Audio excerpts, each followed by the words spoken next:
En esta unidad número 1 vamos a hablar de sistemas, es un repaso, por lo tanto vamos a ver nada más que los temas más importantes o los que sean más complejos. La materia se llama Sistemas y Procedimientos Administrativos. Los sistemas administrativos son sistemas de información, como el sistema de información contable.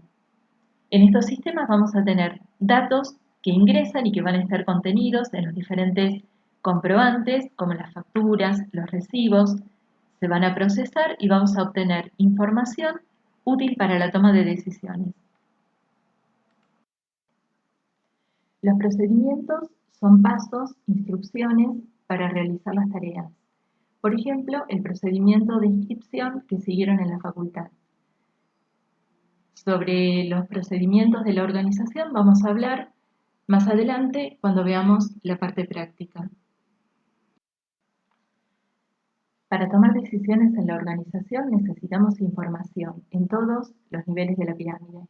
En los niveles superiores se toman decisiones no programadas que están relacionadas con situaciones que no se dieron con anterioridad y a medida que bajamos en la pirámide se van tomando decisiones programadas para situaciones que ya se produjeron, entonces ya analizamos con anterioridad cuál es la solución que le vamos a dar y por lo tanto pudimos diseñar los procedimientos para que el personal sepa cómo manejarse. En este mapa conceptual tenemos un bosquejo de la primera parte del libro de Gili. Primero habla de sistemas, es lo que tienen sombreado en lila, primero la definición, los elementos de la definición y las características. Cuando habla de sistemas, dice que es un conjunto de objetos relacionados entre sí y con su ambiente, de tal modo que forman una suma total o totalidad. Es decir, que este sistema va a ser diferente a los elementos vistos por separado. Por ejemplo, en este dibujo podemos mirar los elementos de forma aislada, vamos a ver un hombre, una mujer, una puerta, un perro, pero si lo miramos en conjunto, vamos a ver la cara de un hombre de perfil y el perro va a ser la mano. Vemos algo que es completamente diferente a los elementos por separado. Lo mismo va a pasar con este otro dibujo.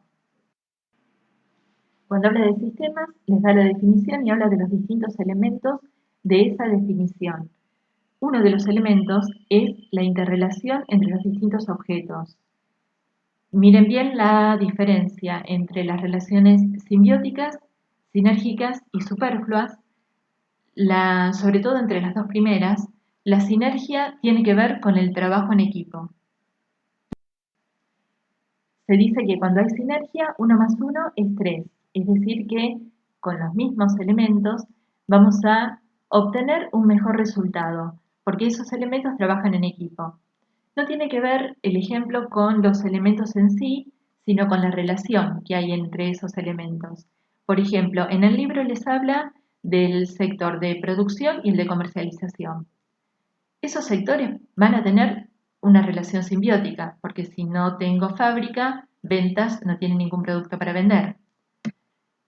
Y si no tengo un sector de ventas, no tiene sentido que produzca. Pero si cada uno trabaja por separado, es solamente una relación simbiótica. La sinergia tiene que ver con el trabajo en equipo. Voy a lograr mejores resultados si esos dos sectores se comunican entre sí y trabajan en equipo, por ejemplo, para que el área de ventas que está en contacto con el cliente le informe a producción qué cosas quiere el cliente, qué pregunta, de qué se queja, para tener un mejor producto. Después habla de las características de los sistemas. Pasa a hablar de los sistemas abiertos. Nos dice que las organizaciones son sistemas abiertos y nos da las características de los sistemas abiertos por ahora, no solo de las organizaciones, de los sistemas abiertos en general. Las más complejas para entender quizás son la entropía negativa y la regulación y homeostasis.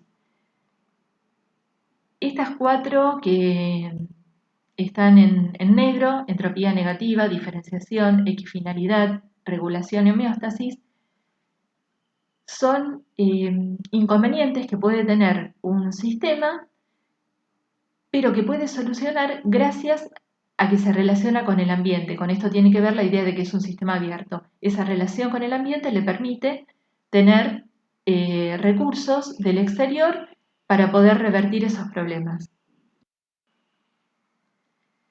El sistema abierto, entonces, es el que se relaciona con el exterior.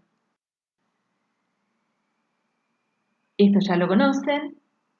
Tenemos entrada de energía del ambiente, se va a procesar dentro de la organización, dentro del sistema, vamos a obtener salidas. Por ejemplo, vamos a comprar materia prima, vamos a fabricar, vamos a vender.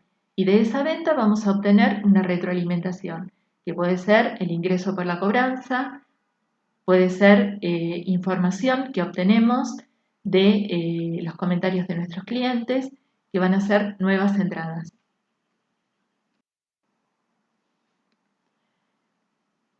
Una de las características quizás más complicadas para entender es la entropía negativa.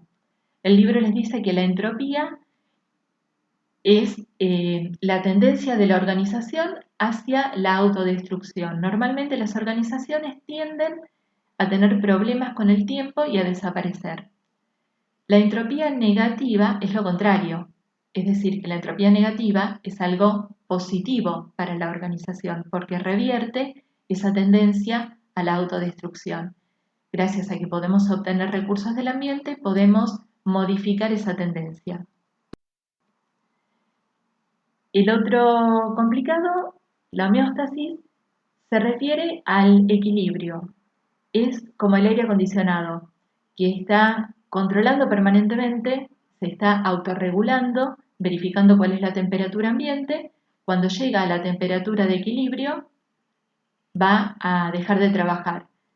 Cuando la temperatura empieza a cambiar, vuelve a trabajar. Se autorregula para volver al equilibrio. Después continúa hablando de las organizaciones. Estas organizaciones tienen ciertas características, son complejas, la complejidad tiene que ver con las relaciones entre los elementos, son abiertas porque son sistemas abiertos, intencionalidad porque se crean a propósito, no son naturales, son artificiales y se crean con un propósito específico. Esto de ser artificiales tiene que ver con que son distintas a los miembros que las componen. Una empresa sigue siendo la misma empresa por más que cambien las personas que la forman.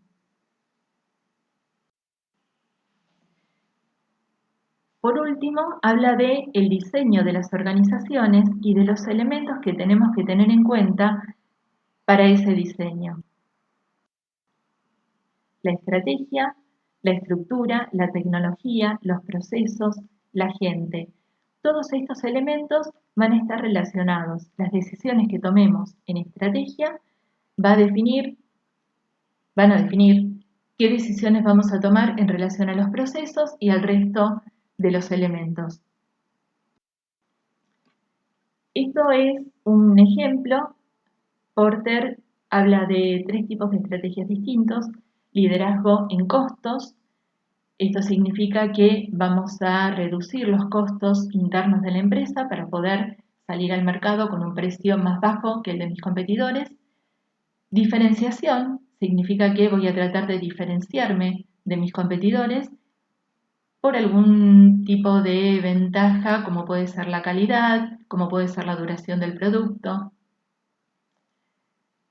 Y otra estrategia diferente es la segmentación, enfocarse en una parte de mercado que tiene una necesidad específica y que está dispuesta quizás a pagar un poco más porque no hay muchos proveedores para ese tipo de producto. En la visión jerárquica tenemos los 3 niveles de la pirámide. Esto ya lo conocen: el nivel estratégico, que toma decisiones de largo plazo y para toda la empresa; el nivel administrativo, que colabora con el estratégico en la definición de las estrategias de la empresa, que va a organizar cada una de sus áreas funcionales y que va a dar las directivas para el nivel operativo. Mintzberg habla de 5 partes de la organización teniendo en cuenta las funciones que realizan cada una de las personas. Tenemos el núcleo operativo, que no es igual que el nivel operativo de la visión jerárquica. Acá vamos a tener solamente aquellas personas que realizan la tarea fundamental de la organización. La cumbre estratégica sí la podemos asociar con el nivel estratégico de la pirámide. Y tenemos la línea media, que van a ser los niveles de jefatura, los supervisores de las personas que estén en el núcleo operativo y que van a relacionar a la cumbre estratégica con el núcleo operativo. Hay sectores que no van a formar parte del núcleo operativo. Por ejemplo, el área de mantenimiento de las máquinas en una empresa. La tarea principal de la empresa es fabricar y por lo tanto el personal de la fábrica sí va a estar en el núcleo operativo. Pero el sector de mantenimiento no es una tarea fundamental de la organización, es un sector de apoyo al sector de fábrica. Ese sector de mantenimiento, tanto los empleados como los supervisores, el jefe, van a estar en el staff de apoyo. Y por otro lado tenemos a la tecnoestructura con los técnicos que van a dar indicaciones, que le van a decir al resto de la organización cómo se tienen que manejar, pero ellos no realizan tareas puntuales. Nosotros vamos a ver en esta materia, procedimientos administrativos que vamos a generar para que desarrolle el resto de la organización. Las personas que van a diseñar estos procedimientos van a formar parte justamente de la tecnoestructura. Acá tienen algunos sectores para que piensen en qué parte de la organización, según Mintzberg, los vamos a ubicar. Finalmente, el libro habla de la visión de la estructura y la visión de los procesos, y también les habla del nivel del puesto. La visión de la estructura tiene que ver con el nivel funcional. Nos muestra las distintas áreas funcionales dentro de la organización. El área que tiene la función de comercialización, la función de operaciones, la función de administración y finanzas. Decimos que esta visión de la estructura es vertical y estática. Estática porque es una foto de la organización que podemos observar a través de este diagrama que es el organigrama. Y vertical porque si hacemos un corte vertical vamos a estar dividiendo estas distintas áreas funcionales. Por otro lado tenemos la visión de los procesos, que es dinámica y es horizontal. Dinámica porque nos muestra las tareas que realiza la organización. Por ejemplo, para vender vamos a realizar diferentes tareas desde que recibimos la solicitud del cliente hasta que despachamos el pedido. Y van a intervenir distintos sectores, por eso es horizontal, porque atraviesa la estructura de la organización.